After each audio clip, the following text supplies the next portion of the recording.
우리의 삶에는 기쁨도 있고 보람도 없지 않습니다. 그러나 그 중에서도 가장 큰 기쁨은 성장의 기쁨이요 성장의 보람인 것입니다. 우리가 결국 잘 살아보고 성공하고 출세하려고 하는 것도 이 성장의 욕구에 근거한 것을 알 수 있습니다. 이처럼 우리의 삶에 있어서 성장은 중요한 것입니다. 왜냐하면 성장이 없는 것은 죽은 삶이고 성장이 없는 삶은 끝장난 삶이기 때문입니다. 농부들이 봄에 씨를 뿌려 그 씨가 싹이 트고 대지에 지각을 뚫고 뾰족 솟아나와 자라고 성장해서 열매 맺는 것을 볼 때 농부들은 가장 큰 보람과 기쁨을 느낍니다. 이것 때문에 1년 동안의 수고와 땀을 무릅쓰고 열심히 일하게 됩니다. 저는 농촌에서 자라서 이 기쁨을 어느 정도 알고 있습니다. 정원과 화단에 씨를 뿌려 씨가 싹 트고 자라서 꽃 피고 열매 맺는 모습을 볼 때에 그 기쁨과 보람은 말로 형용할 수 없는 것입니다. 우리가 어린 자녀를 키우는 것도 마찬가지입니다. 언제 이 생명이 커서 사람 구실을 할까 생각하지만은 기저귀를 채워주고 아장아장 걸으면서 그 키가 자라고 그 지혜가 자라서 성장한 한 인격자로 성숙해 가는 모습을 보는 기쁨은 부모의 가장 큰 기쁨이요 보람이 아닐 수 없습니다. 하물며 자기 자신의 성숙과 성장을 보는 기쁨과 감격은 더 말할 필요도 없습니다. 왜냐하면 성장 속에서 생명의 움직임과 생명의 율동을 보기 때문입니다. 이처럼 생명의 특징과 멋은 자라나는 데 있습니다. 어린이가 참 귀엽고 아름답습니다. 그래서 흔히 천사를 그릴 때 보면은 어린이에게다가 두 날개를 붙여서 천사의 모습을 그리고 있는 것을 볼 수 있습니다. 그러나 18살, 19살, 20살이 되도록 그 어린이가 계속 어린이로 머물러 있다고 하면은 이것은 큰일입니다. 그때는 고통거리가 됩니다. 온 부모와 가족들의 근심과 염려거리가 되는 것입니다. 어린이가 귀하지만은 성장하지 못할 적에 사람 구실을 할 수 없게 되는 것입니다. 이것은 우리의 육체적 삶뿐만 아니라 우리의 영적 삶에서도 마찬가지입니다. 한 걸음 더 나가서 우리의 개인적인 삶뿐만 아니라 우리의 공동체적 삶에도 적용되는 교훈이요 진리인 것입니다. 우리 인간의 가슴 속에 깊이 뿌리박고 있는 한 가지 소원과 열망이 무엇입니까? 어제보다는 오늘이 좀 더 나아지고 오늘보다는 내일이 좀 더 성장하는 삶이 있기를 바라는 기대하는 마음인 것입니다. 그런데 어제보다 오늘이 못하고 아니 우리의 삶이 늘 제자리 걸음을 하고 아니 한 걸음 더 나가서 뒷걸음질을 한다고 하면은 얼마나 안타까운 삶이 되겠습니까? 그렇다고 하면 지난 1년간 아니 지난 수년 동안 우리가 얼마나 내적으로 성장했습니까? 예수 그리스도의 모습을 담고 예수 그리스도의 인격을 본받기 위해서 우리의 영적인 삶이 우리의 내면적인 삶이 얼마나 풍성해지고 얼마나 성장하고 성숙했습니까? 우리가 외면적인 생활과 물질적인 생활을 확장하기 위해서 노력하고 애쓰는 데 비해서 우리의 영적인 삶과 우리의 내면적인 삶이 성숙해지고 성장하기 위해서 얼마나 노력하고 힘쓰고 애쓰셨습니까? 후안 오르뜨즈라고 하는 목사님이 친 책 중에 주님과 동행하십니까 하는 책이 있습니다. 거기 보면 첫 페이지에 만년 갓난아이 어린 신자라고 하는 타이틀로 글이 나옵니다. 오늘 많은 크리스찬들 중에 5년, 10년, 20년 예수를 믿었지만은 아직도 기저귀를 갈아줘야 하고 우유를 덮여 먹여줘야 하고 그리고 옷을 입혀줘야 하는 만년 갓난아이 신자들이 많이 있다고 지적을 합니다. 오늘날 교회의 평신도 지도자인 재직들이 다른 사람들을 가르쳐줘야 하고 다른 사람들을 케어해줘야 하고 교회 여러 가지 문제나 사회 문제를 풀고 해결해 주어야 하는데 오히려 그들이 가르침을 받아야 하고 돌봄을 받아야 하고 문제를 불러일으킴으로써 교회가 해야 할 본질적인 사명과 선교적 사역을 감당하지 못하고 그들을 돌보고 그들의 문제를 해결하는데 정력과 시간을 다 소비하고 있다고 지적을 합니다. 이러한 만년 갓난아이 신자들에게서 스피리추얼 리프로덕션, 영적 생산을 기대하기는 어렵다고 말합니다. 마치 그것은 무엇과 같은 고 하니 6살 난 딸이 있는데 그에게서 어린 자녀를 낳아주기를 기대하는 것과 같은 어리석음이라고 말합니다. 그러나 그가 성숙한 어른이 될 적에 20살이 넘고 20살이 넘어 결혼하게 될 적에 자연히 귀한 옥동자를, 귀한 자녀를 생산하고 낳아주게 된다고 말합니다. 우리가 성경을 읽어보면 어린이에 대한 교훈의 두 가지 다른 개념이 있습니다. 하나는 좋은 뜻에서 어린이를 통한 교훈이고 다른 하나는 좀 부정적인 나쁜 뜻에서 어린이에 대한 교훈인 것을 발견할 수 있습니다. 영어에도 childlike 하면은 좋은 뜻에서 어린이를 가리킵니다. 그러나 childish 하면은 유치하고 미숙한 나쁜 뜻에서 어린이답다 하는 뜻이 되어지는 것입니다. 우리는 성경에서 이 두 가지 개념을 찾아볼 수 있습니다. 예수님께서 한 번은 말씀하시기를 누구든지 어린 아이와 같지 않으면 결단코 천국에 들어갈 수 없느니라 말씀했습니다. 이때는 좋은 뜻에서 긍정적인 의미에서 어린이의 진실성과 정직함과 어린이의 순수성과 그리고 어린이들의 절대적인 신앙과 순종의 생활을 본받고 배워야 할 것을 우리에게 가르쳐주는 교훈이 거기에 강조되어 있습니다. 사실 어린아이들은 얼마나 순수하고 무사하게 합니까? 어른들의 세계는 얼마나 속임수가 많고 때로는 부정직합니까? 할아버지의 간증입니다. 하도 피곤해서 어린아이에게 누가 전화 오거든 피곤하니까 없다고 말하라 했더니 전화가 쳐고자 아이가 전화를 받으면서 아버지가 피곤하다고 없다고 말하라고 했어요. 그 말까지 대해 주었던 것입니다. 너무나 당황했다는 이야기였습니다. 고린도전서 14장 20절에는 이 두 가지를 합쳐서 우리에게 어린이를 통한 교훈을 들려줍니다. 형제들아 지혜는 아이가 되지 말고 악에는 어린 아이가 되라. 지혜에 장성한 사람이 되라. 이렇게 말씀합니다. 그럼 좀 구체적으로 어린이의 삶을 탈피해야 한다고 하는 것이 구체적으로 무엇을 의미하는 것입니까? 첫째로 오늘 본문 말씀에 기록된 대로 사람들의 괴술과 간사한 유혹에 빠지기 쉬운 점을 지적해 주는 것입니다.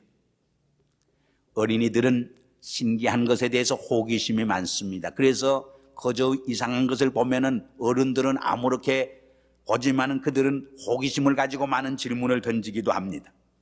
또 이 호기심 때문에 자칫하면은 유괴에 빠지기 쉽습니다. 유혹에 빠지기 쉽습니다. 우리 신문에 보면 한국에서나 미국에서도 어린이 유괴 사건이 많이 일어나는 것을 봅니다. 우리는 신앙적인 차원과 영적인 차원에서도 영적 유괴 사건이 많이 일어나는 것을 봅니다. 아직도 신앙적으로 미숙한 어린이기 때문에 유혹에 빠지게 되는 것을 봅니다. 두 번째로 어린이는 분별력이 부족합니다. 이 새 것에 대한 호기심이 나쁜 것이 아닙니다.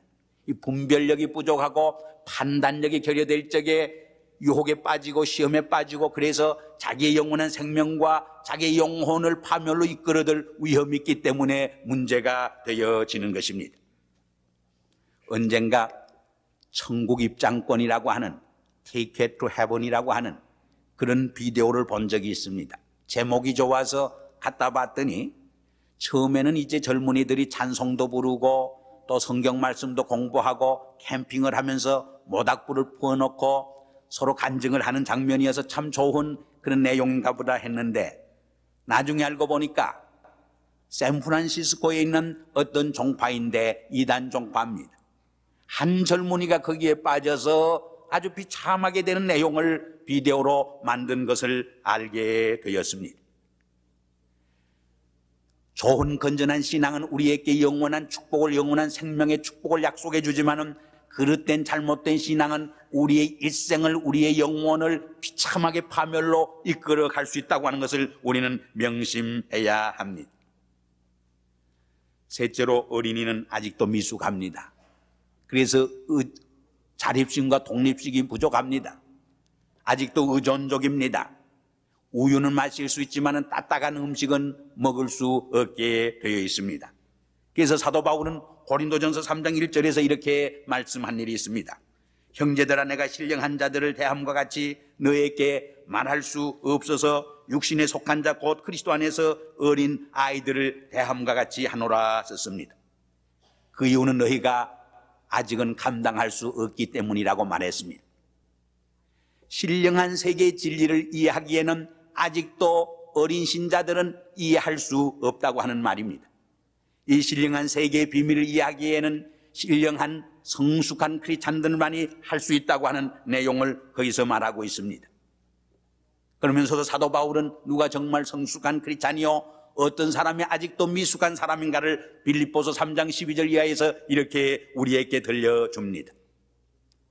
내가 이미 얻었다 함도 아니요 온전히 이루었다 함도 아니라 오직 내가 그리스도 예수께 잡힌 바 된 그것을 잡으려고 표대를 향하여 다름질 치노라 했습니다. 그는 앞에 있는 표대 예수 그리스도를 담고 예수 그리스도와 같이 되기 위해서 전심전력을 다해서 경주했던 것입니다. 그러나 결코 한 번도 그는 내가 그리스도를 다 붙들었다고, 그리스도를 닮은 이러한 제자가 되었다고, 내가 모든 것을 다 이루었다고 교만하게 자랑하지 아니했던 것입니다. 새 공동 번역 성경에 보면 그 후에 이런 말이 나옵니다. 그러므로 신앙에 성숙한 사람은 이러한 자세로 살아야 할 것입니다. 여러분, 나는 다 완성되었다고, 내 말은 절대적인 옳은 말이라고, 나처럼 예수를 믿어야 잘 믿는다고 뽐내는 것은 아직도 신앙적으로 미숙한 사람인 것입니다. 내가 항상 옳고 내 의견만 절대적이고 항상 옳은 편이라고 생각하는 것처럼 위험한 생각이 없고 아직도 영적으로, 정신적으로, 신앙적으로 미숙한 사람이 없는 것입니다.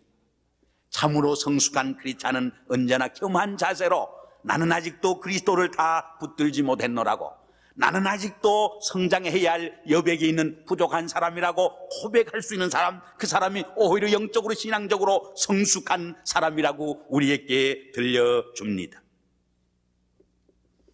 이제 사도 바울은 그리스도인들이 영적으로 성숙하고 내면적으로 성장해야 할 세 가지 과제를 오늘 본문 말씀에서 지적을 해 줍니다.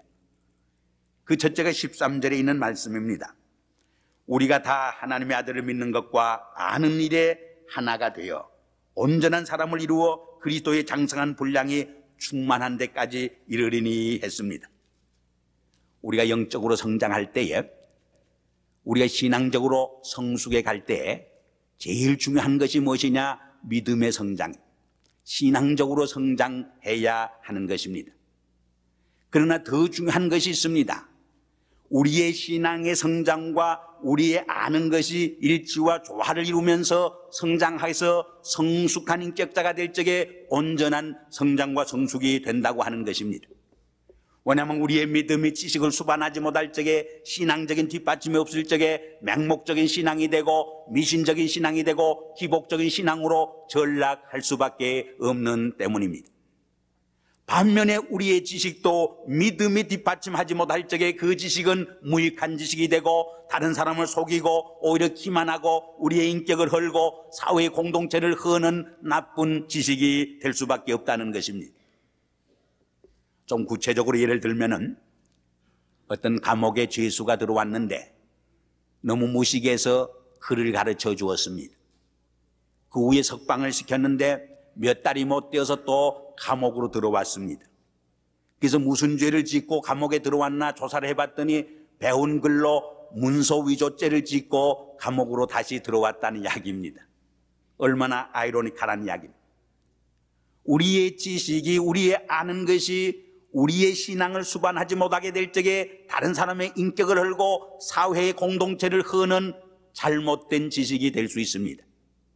아니, 우리의 지식이 믿음을 수반하지 못할 적에 정말 거룩한 신령한 지식이 될 수 없는 것입니다.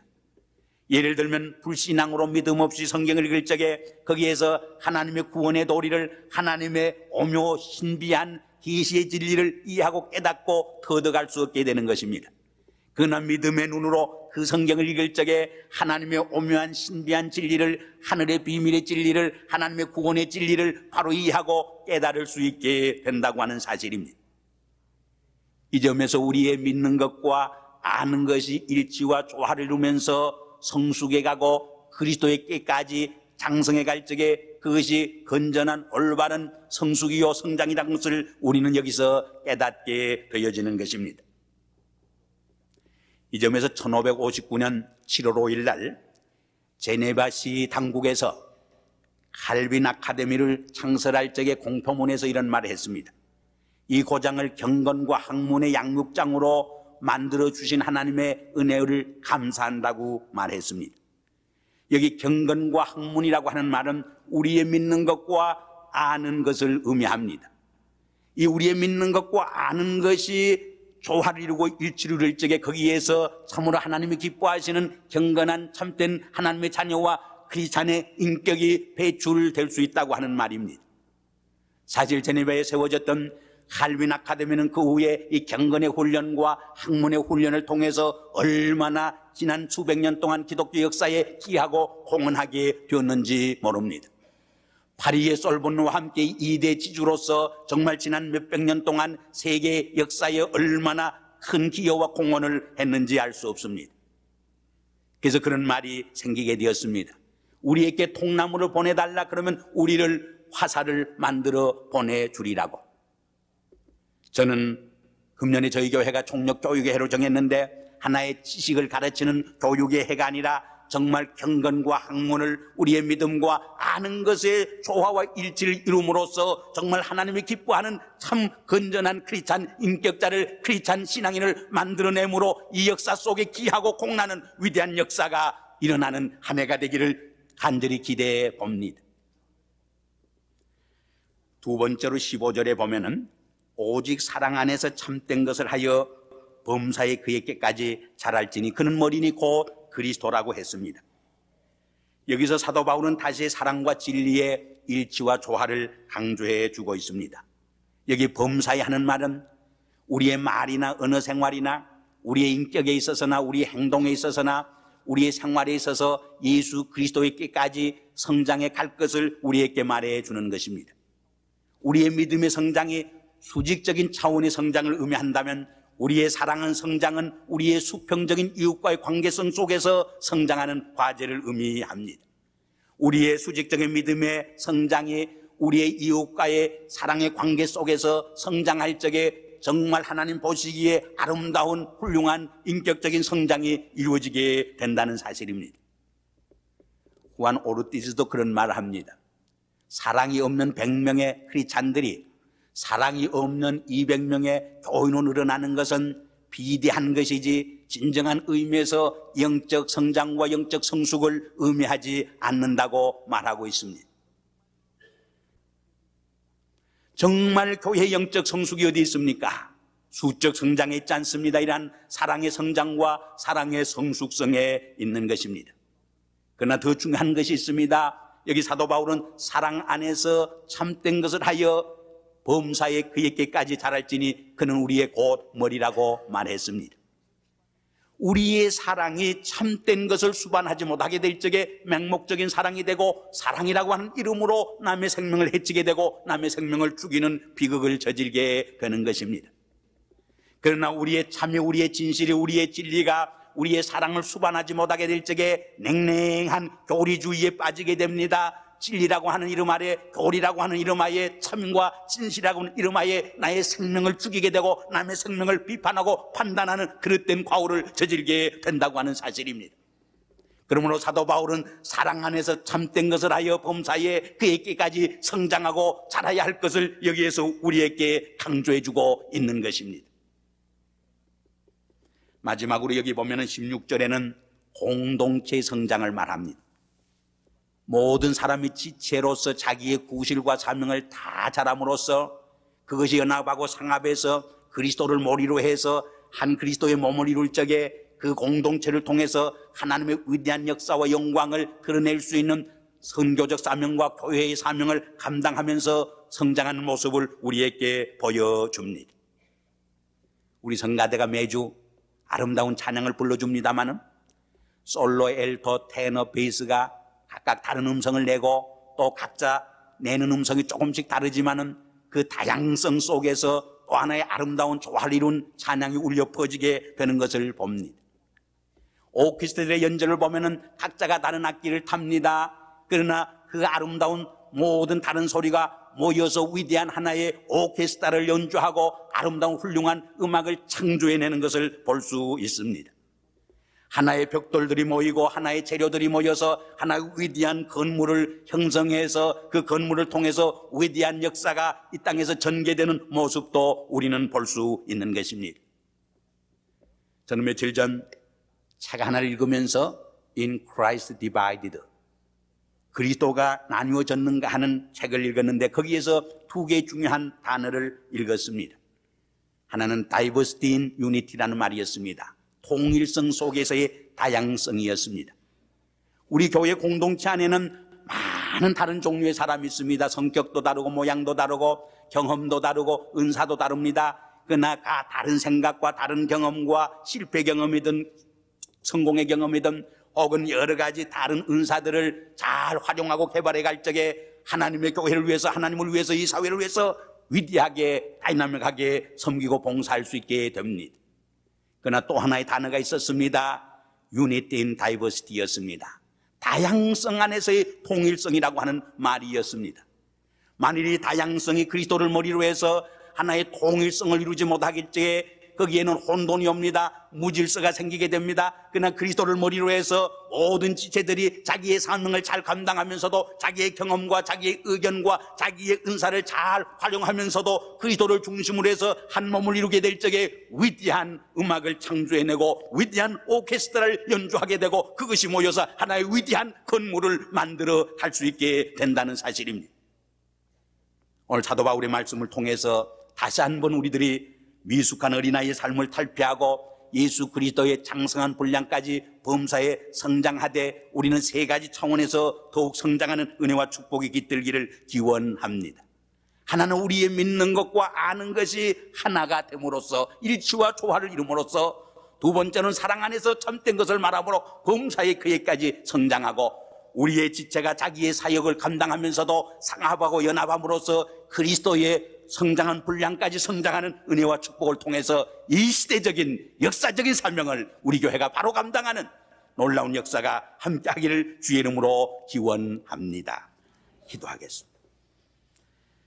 아버지 하나님, 지난 18, 9년 동안 저희 교회를 놀랍게 축복해 주셨는데 이제 저희 교회가 좀 더 영적으로 성장하고 성숙한 교회로서 금년 한 해 동안 우리가 믿는 것과 아는 것에 하나이 되고 사랑 안에서 참된 것을 말하며 우리의 지체의 사명을 다하면서도 각기 다른 경험과 은사 속에서 그리스도를 머리로 한 몸을 이루어 우리 교회에 맡겨준 놀라운 하나님의 사명을 감당하는 성숙한 교회로 우리 모두를 축복하시옵소서.